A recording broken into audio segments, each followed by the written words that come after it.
My only child told me I was too ugly to be seen at the wedding. His fiancée said if I showed up, they'd have me put in a nursing home before the vows.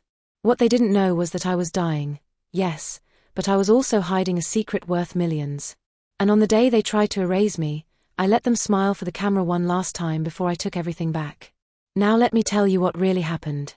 I wore my lavender blouse that day, the one with the little pearl buttons he used to play with when he was a baby. I even pinned on my earrings, the same pearls he gave me for Mother's Day when he was 12. I looked at myself in the mirror before he arrived, trying to see what he would see. All I saw was a tired old woman in a scarf, trying not to look like a ghost of herself. But I smiled anyway.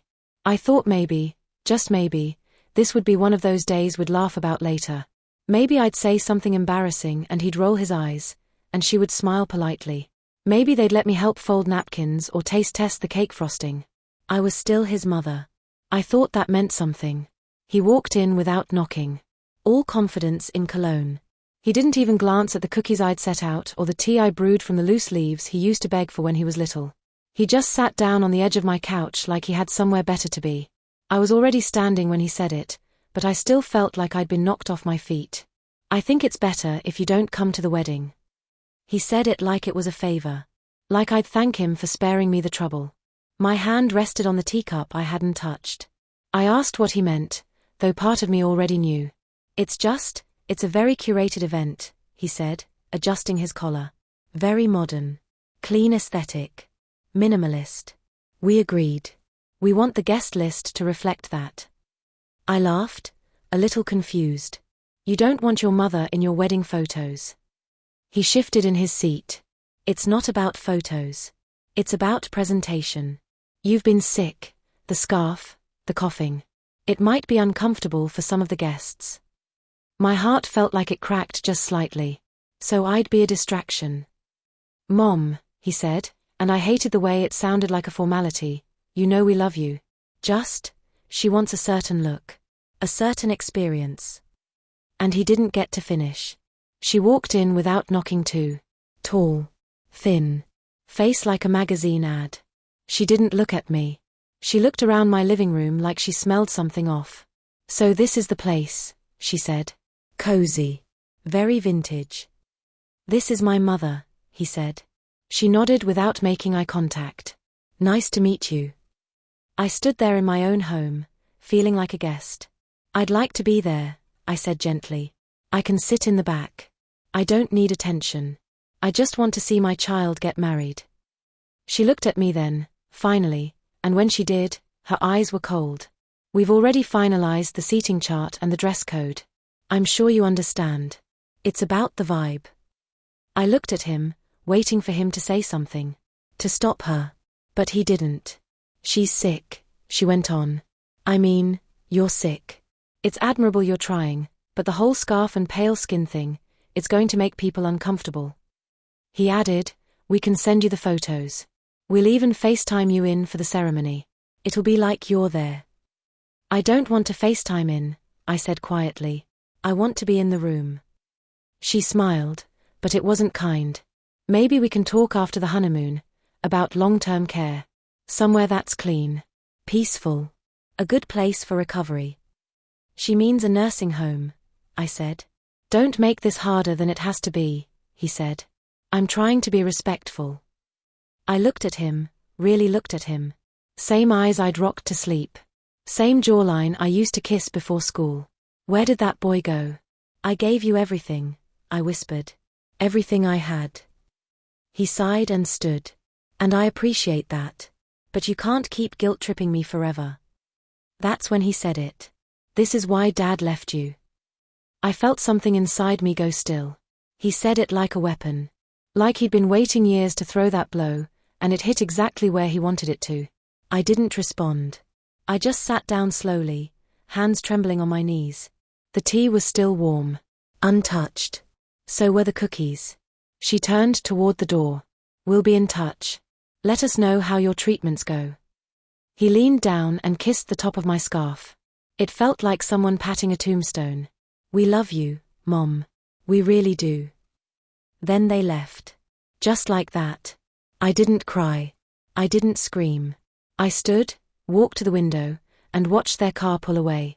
Then I whispered to the empty room, "Thank you for showing me who you really are." I reached for the scarf at the base of my neck and tightened it gently. It wasn't covering shame anymore. It was holding me together. Because something in me had shifted. I had something to finish now. And they were going to learn, one way or another, what happens when a mother who gave everything has nothing left to lose. Not anger. Not bitterness. Just clarity. I didn't cry that night. I didn't scream or curse or beg God for answers. I simply sat in silence, wrapped in the faded flannel robe I've owned since he was in high school. My thin hands folded in my lap. The living room lights were still on, but the house felt darker somehow, as if the shadows were listening. My breathing was shallow, raspy from the chemo, but I didn't care. I just stared out the window at the streetlight blinking above the quiet road. Remembering the days when that same light would illuminate my front steps as he walked home from school, backpack bouncing, always hungry, and always talking. Now it's just me. Me and the weight of everything he said. You'll ruin the photos. You'll make everyone uncomfortable. That last one stung the worst. I knew he left because he was a coward, not because of anything I did. He didn't want to be a father. Didn't want to work 2 jobs. Didn't want to love a woman who carried stretch marks and exhaustion like battle scars. I never told the truth. I always painted him as tired, not absent. As broken, not cruel. I let it be believed that maybe, just maybe, he had loved once. It was the least I could do. Now he's grown, handsome, successful, cold, and cruel, just like his father. I rose slowly from my recliner, my joints stiff from the cold and the chemo, and shuffled toward the hallway. Every step echoed through the house like it was reminding me no one else was there. My room was neat. The bed made. Bible still open on the nightstand where I'd left it that morning. I walked to the closet and knelt, painfully, in front of the old filing cabinet at the bottom. Inside it, tucked beneath years of tax returns and birth certificates, was a folder labeled in black ink, "Final." I took it out, brought it to the bed, and opened it carefully. Inside were neatly clipped pages, my will, my life insurance policies, the deeds to 3 rental homes, bank statements with balances that would surprise even him. I've never lived fancy. I still use coupons at the grocery store. Still clip my own toenails. Still wear church shoes from 1997. But I've got money. I built a quiet fortune, penny by penny, over the years. I remember the first property I bought, a rundown duplex across the street. The neighbor, an elderly widow, passed away, and the family didn't want the burden. I had just received a small inheritance from my aunt and used it to place a bid. I rented it out, fixed it up bit by bit, and suddenly there was extra money every month. So I bought another. Then a third. Then a stake in the local beauty salon when a church friend needed help starting up. No one knew. Not even him. I was going to surprise him. That had been the plan. I imagined the day I'd pass. The funeral, quiet and respectful, and then my lawyer would hand him the letter. Inside, it would say, "You always thought I had nothing. But I saved this for you. I wanted you to know that I believed in your future." That day will never come now. I picked up the will. Stared at the signature at the bottom. Right above it, his name. My only child. My only beneficiary. I reached over to my nightstand, opened the drawer, and pulled out my letter opener, a beautiful gold one he had given me when he was still in college. It had my initials engraved in tiny cursive at the base. I used it to tear the will in half. Then in quarters. Then in eighths. I felt lighter after, like the air had returned to the room. The next morning, I called my oldest friend from church. She's also my lawyer. We've known each other since we were 19, back when we sang in the choir together and believed our lives would be simpler than they turned out to be. She answered on the second ring. "You okay?" she asked, voice still thick with sleep. "No," I said. "But I will be. Can you come by this afternoon? I need to rewrite my will." There was a pause. Then she said, "Is this about your son? He came by yesterday." I figured. I saw the wedding announcement. No mention of me. He asked her not to come. Said I'd ruin the aesthetic. She didn't respond. "And his fiancée," I added, my voice hardening. She told me I was a liability.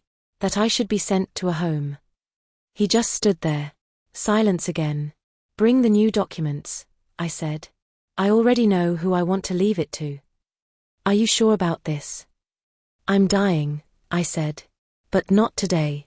Today I'm just taking back what's mine. She exhaled. I'll bring everything. I hung up and walked to the kitchen. I made myself a pot of tea, buttered a slice of toast, and sat at the table with a yellow legal pad. I wrote a new letter, not to him, but to the new beneficiary, a women's shelter in South Carolina that cares for elderly women abandoned by their families. I volunteered there in my younger years.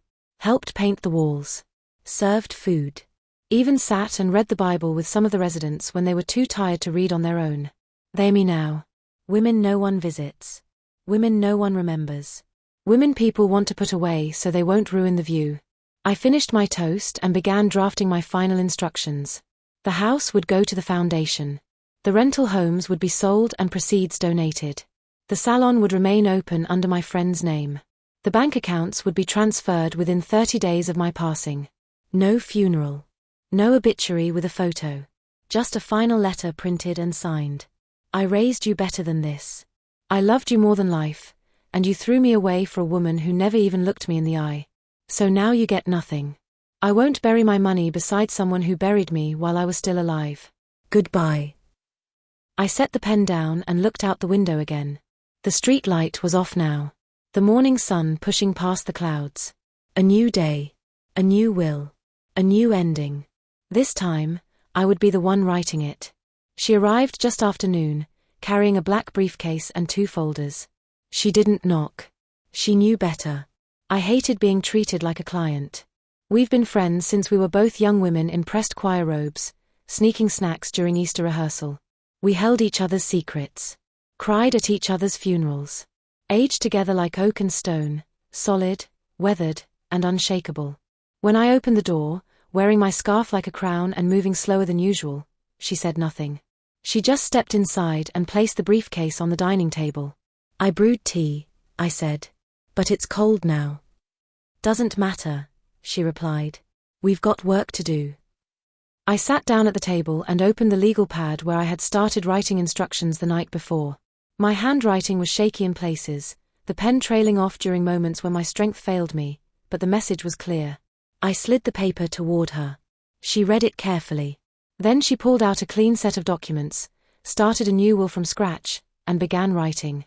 I watched her for a long moment before saying, I ever tell you why I started saving money? She didn't look up. You said you wanted to make sure he never went without. That was part of it, I said. But it was more than that. I watched too many women die broke. Women who worked just as hard as I did.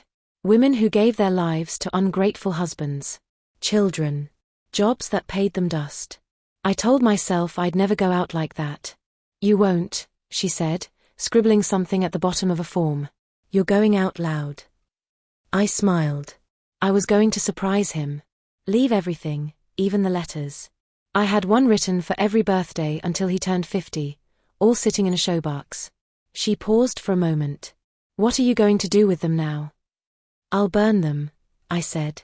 He doesn't get those anymore. He doesn't get me. We worked in silence for the next hour. I provided account numbers, property addresses, the name of my banker, the title to the salon I co-owned. I even had an envelope of cash tucked inside my sewing drawer, $10,000 in emergency bills wrapped in rubber bands and labeled in case the world ends. She listed every asset, every dollar, every possession worth naming. At the top of the new will, I dictated the name of the sole beneficiary, the Rose House Foundation. She raised an eyebrow. You sure you want to give them everything? They've never asked me to hide who I am. They don't care what I look like. They don't treat old women like we're furniture they forgot to move. You don't want to leave anything to him? The other asked gently. I stared at the window. The curtains were drawn, but the light still streamed in. I left him my whole life. That's enough. A nod came, and the process continued. By the time we were finished, my hand was shaking from the effort of signing. The will was slid in front of me and I pressed the pen to the paper. My signature wasn't as elegant as it used to be, but it was mine, and it was final. I also wrote a letter, I said once the last document was signed, to explain why. You want me to give it to him? Not yet, I said. Let him have his wedding. Let him smile in his tux and show off his new bride. Let him think he won. A glance was cast my way. And then you give him the envelope? Right in front of everyone. I'm not making a scene. I'm ending one. He started it the day he told me I was too ugly to be seen. A solemn nod followed. We sat together a while longer, the legal documents packed neatly back into the briefcase, the envelope sealed and resting on the table. My breathing was shallow again. My skin pale, almost translucent beneath the kitchen lights. But there was a fire in my eyes that hadn't been there in years. You think I'm being cruel? I asked softly. A hand reached across the table and rested on mine. No. I think you're being honest. And I think it's lucky you didn't do worse. I chuckled. Don't tempt me. We both laughed. A sound that felt like old times, like Sunday potlucks and choir robes, like joy that still had a place in my lungs. But underneath it there was something heavier. Something permanent. The truth of a woman who had given everything and now had nothing left to lose. As the other stood to leave, I handed over the manila envelope. Hold on to this, I said. And promise me one thing. What's that? Don't let him cry and change your mind. You hand it to him exactly when I said. I promise. I walked to the door, slower now, one hand on the wall for balance. I watched the car drive off, then locked the door behind me. The house was quiet again. Too quiet. I turned off the lights and walked back to my bedroom, where the showbox of birthday letters sat under the bed. I carried them to the kitchen one by one, then fed each letter into the trash can, tearing them in half before they disappeared. The one for his 30th birthday, his future wedding anniversary, the one that began if you're ever feeling lost, remember that you were always my son before anything else. Gone. By the time I was done, my hands smelled like ash and ink, but my heart felt clean. I walked to the sink, washed my hands slowly, and looked at my reflection in the window. The scarf was still wrapped around my head. My skin looked tired. My bones were visible beneath my robe. But my eyes, those were alive. I'm not done yet, I told myself. And when I'm done, the whole world will know my name. The invitation came in a thick cream-colored envelope with gold lettering and embossed trim. I found it in my mailbox 4 days before the wedding, tucked between a coupon catalog and a letter from my oncologist. I knew immediately it wasn't from him. The return address belonged to a relative, the kind who always found a way to be at every family function with a plate of something sweet and a whisper full of gossip. I stood on my porch and opened the envelope with care, my fingers trembling slightly from the meds. Inside was a folded card with cursive calligraphy and a glossy photo on the cover. They were standing beneath a white archway, her in a long-fitted gown, him in a tux with his arm draped casually around her waist. Their smiles were wide and perfect. I studied the photo for a long moment, as if searching for a crack in their expression. I found none. I opened the card. The ceremony had been moved to a vineyard on the outskirts of Charleston. Outdoors. Surrounded by white roses and curated elegance. Beneath the address in smaller font was a note, "We'd love for you to join us and celebrate this special day. Quietly, of course. Please sit in the designated family section and respect the couple's wishes. With love." I chuckled quietly. Of course. I imagined him agreeing to send that invite as a gesture, a bone tossed toward guilt. Or maybe it was all her idea, to make herself seem gracious without ever having to apologize. Regardless, the message was clear: I was allowed to attend, as long as I stayed invisible.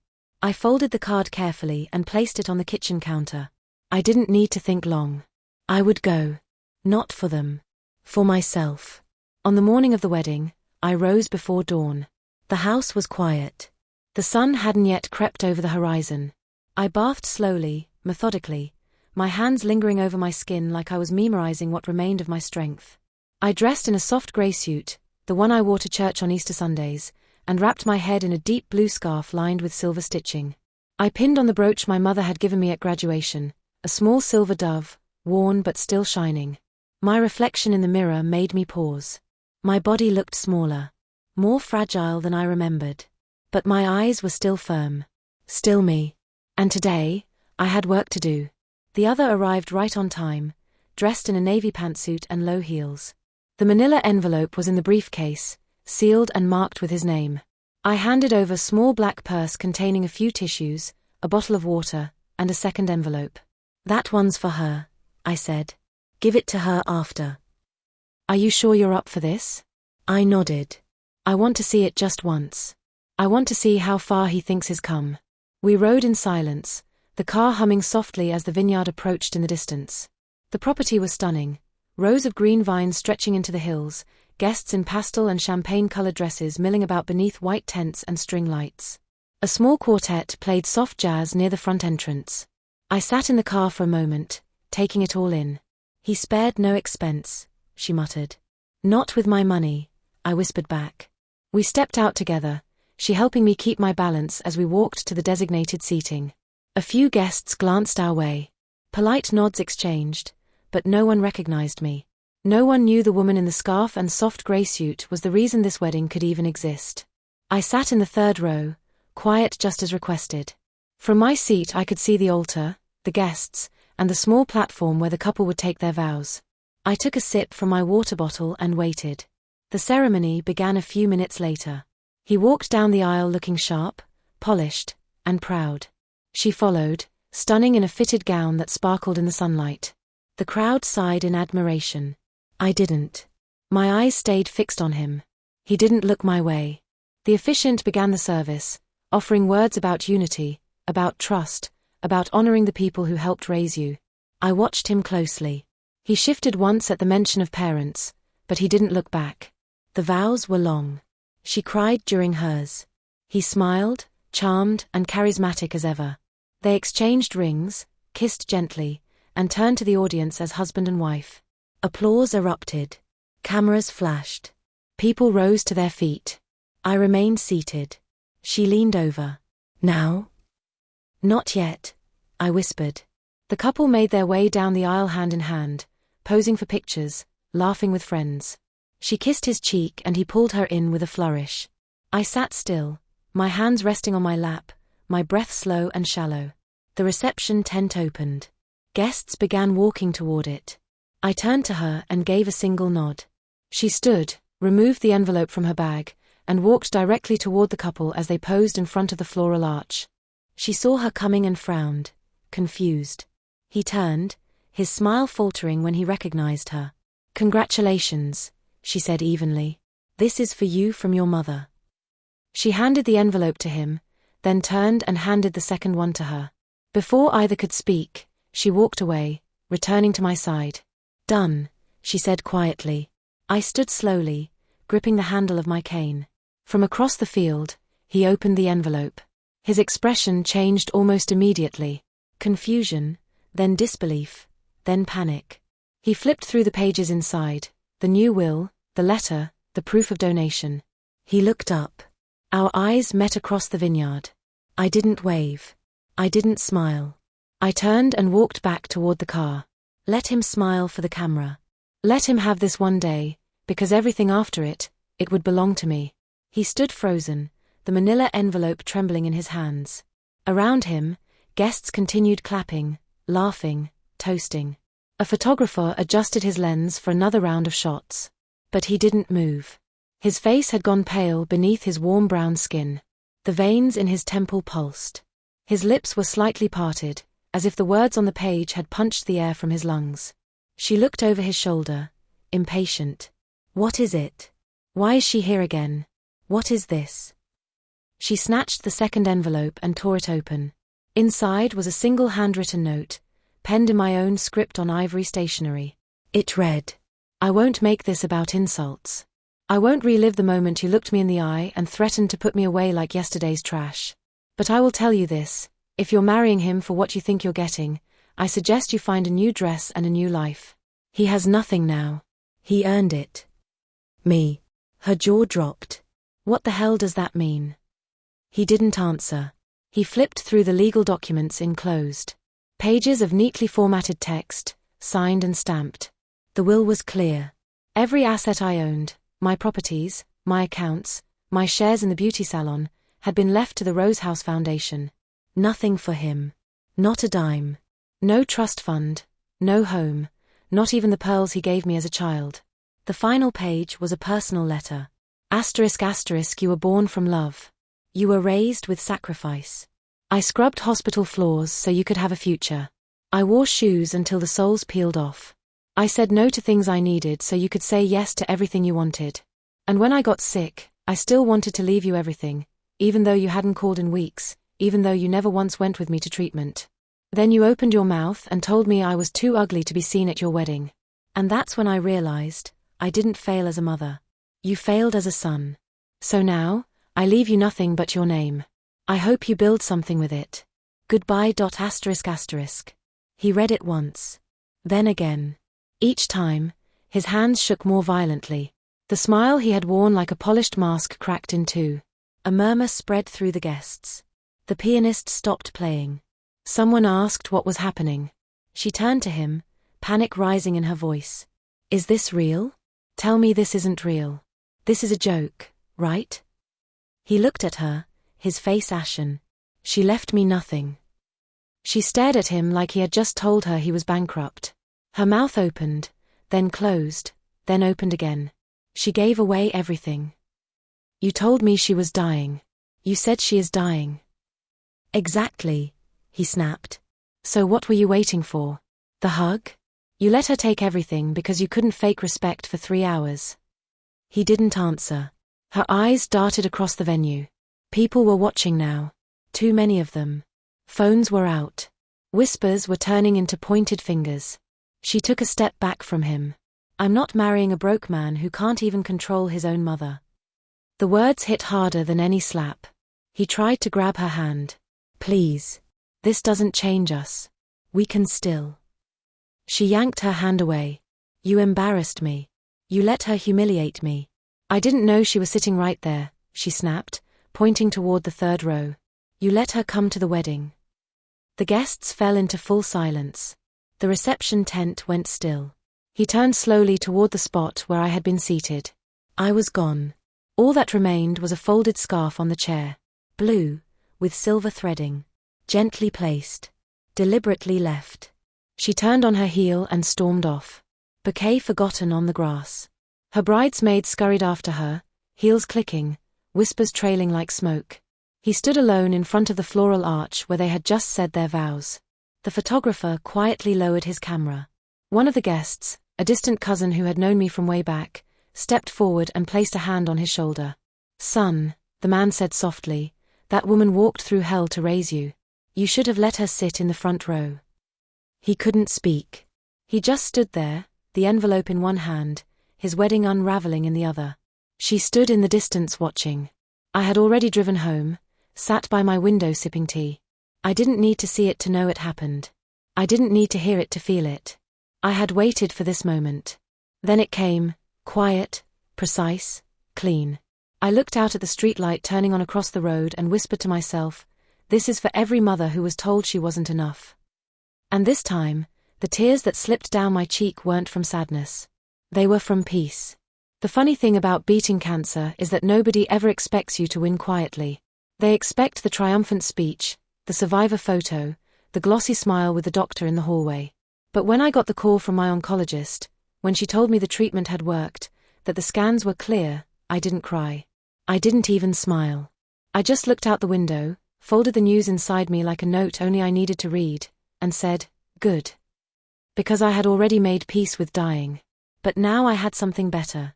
Peace while living. I didn't tell him. He didn't deserve to know. I let him believe I passed. Let the lawyer follow my instructions. Let the obituary run. Let the silence do the work. The world mourned me, but I was very much alive. I left 2 days after the wedding, quietly. No goodbyes. No suitcase full of regrets. Just a leather handbag, my passport, and one final letter left on her kitchen counter that said, it's done. Thank you. I now live in a coastal village in southern Spain. The air smells like oranges and sea salt. My neighbors don't know my name. I tell them to call me Ellie. I rent a small home with blue shutters and an old courtyard where I grow mint and basil and sit in the afternoons with tea and a wool blanket across my knees. I still have some money, not a fortune. Most of that I gave away. But enough. Enough to buy my time. Enough to keep the lights on. Enough to start fresh in a place where no one sees me as a ghost or a burden. Back home, I hear they still talk about me. She told me the foundation renamed their main building after me. Donations poured in after my story went viral. Someone had shared the photo of me standing with the other women at the shelter. The caption saying, "She gave us everything her family threw away." I didn't ask for that attention, but I'm glad it happened. Women started writing tributes, sharing their own stories. Hashtag after hashtag bloomed like wildflowers across the internet. #deserved better. #granny with last word. #Lethers million some more. They thought I was gone. And I let them, because for him, losing me was the best thing that ever happened to him. It was the only thing that ever taught him anything. He tried to sue, from what I hear. Tried to get her to unseal the will. But it was ironclad, airtight, not a crack of daylight anywhere. She gave him my final letter, the one I signed with a steady hand and a clean heart. "I loved you and you spit on it. I gave you everything and you asked for more. I would have given you the world, but you said I was too ugly to be in it. So now I live in one where you don't exist. Goodbye, Mom." He never got to say sorry. He never got closure. And I'm not sorry for that. I gave him a quiet stage to be cruel on. I sat still and let him show his whole heart to the world. And when he did, the world saw it for what it was, rotten, ungrateful, empty. Me? I didn't die angry. I lived with purpose. I sip tea now while the sun paints the stones gold. I buy fresh bread in the mornings. I walk to the market on Tuesdays. The lady at the flower stall knows I like white lilies. I tell people I had a husband once. I don't tell them about the sun. Sometimes I think about that scarf I left behind. Blue with silver threading. Folded neatly on the third-row chair. I hope someone picked it up. I hope someone wondered why it was placed so gently. Let them wonder. Let them write poems about the woman who vanished. Let them teach my name in fundraising halls and foundation grants. Because the truth is, I'm not resting in peace. I'm living in it. And him? He gets to live in silence. That's the only inheritance I left. If you made it to the end of this story, thank you for watching. If this story moved you, don't forget to like, comment, and subscribe for more real stories like this. See you in the next one.